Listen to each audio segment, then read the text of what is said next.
She's the woman who came between two rock legends and had to choose between them. How do you choose between Beatle George Harrison and Eric Clapton? As Chris Connolly reports, that's the kind of tough call many women dream about. One glance at the images from Pattie Boyd's youth, first as one of London's top models, then as mate and muse to rock and roll royalty, and you can understand why she captivated the most desirable men of her time. She was beautiful, though inexplicably, she never thought so. I really don't think it's true. I was maybe pretty, but beautiful is something else.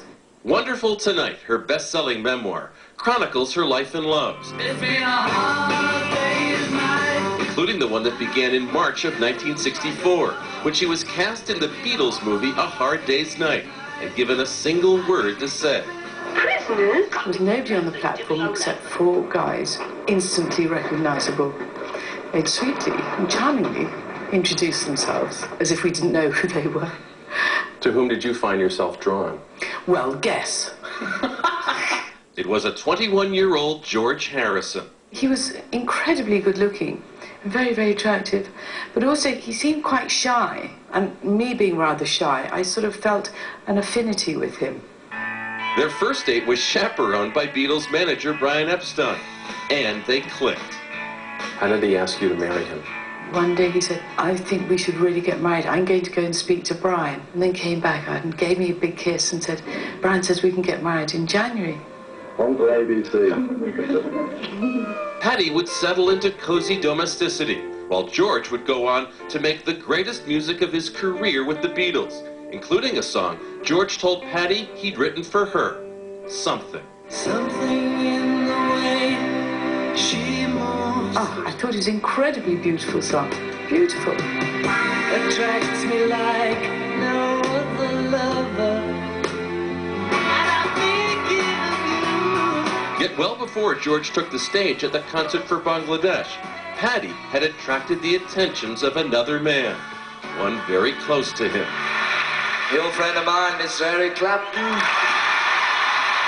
One day I got a little letter, beautifully written, and saying that, you know, this person really loved me, and I had no idea who it was from. It was just signed E.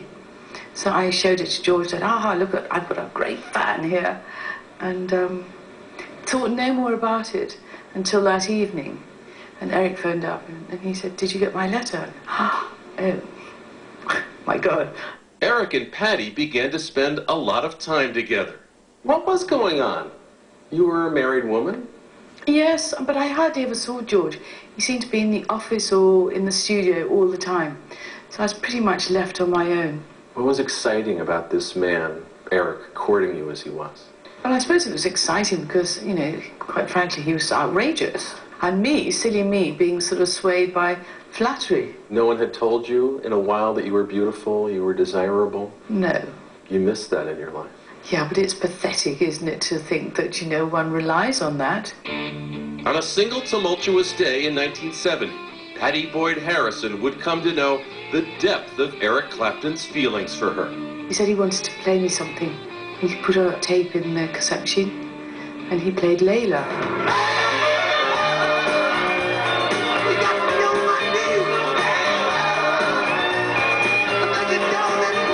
It was absolutely staggeringly beautiful and powerful. He played it a couple more times, and I sort of realized it was about me. And I panicked slightly because I thought, things are getting a bit too hot for me, a bit too hot to handle. Why were you torn? Because, you know, I was married and I held marriage very dearly, and I didn't want to make this big major decision. And George was slightly retreating.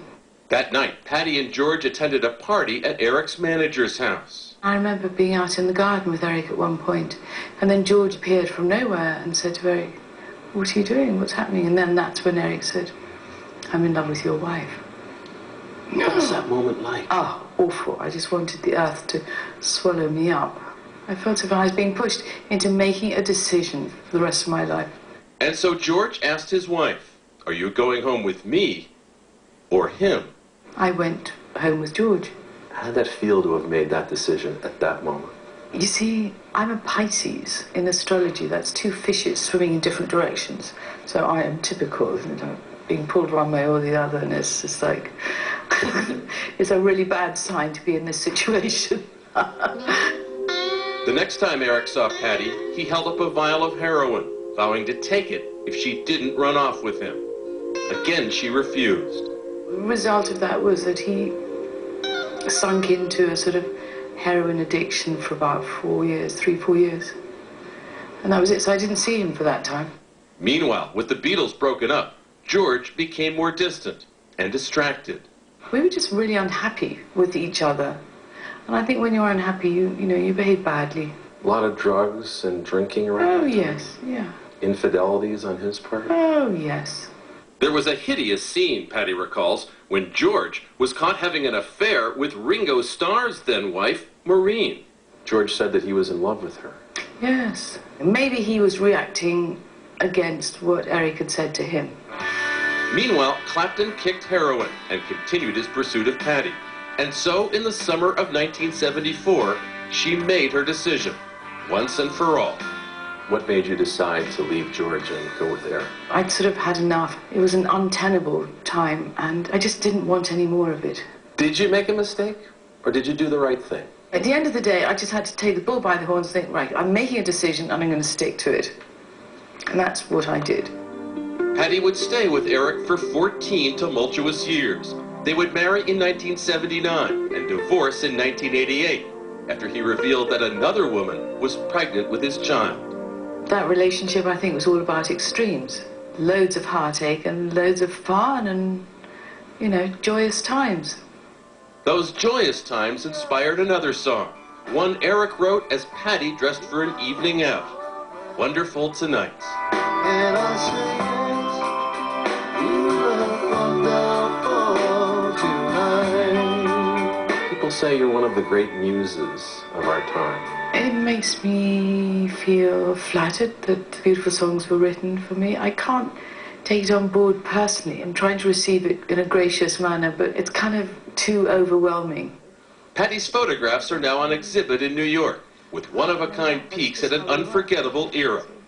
Remarkably, up to his death in 2001, George would always remain on good terms with Eric. Here are the two gentlemen together, and you talked about even how at Christmas, the year that you went with Eric, George came over and you had a lovely time together. Yes, but George was actually horrified, really, because I was eating turkey and we were vegetarians. You were walking on the dark side. I was. Two men between whom Pattie Boyd is asked to choose one final time. Who is the great love of your life? Oh, that's such a difficult one, Chris. Can I have two? No. Probably George. I feel that George is with me forever. So I suppose I'll have to say that George is the love of my life.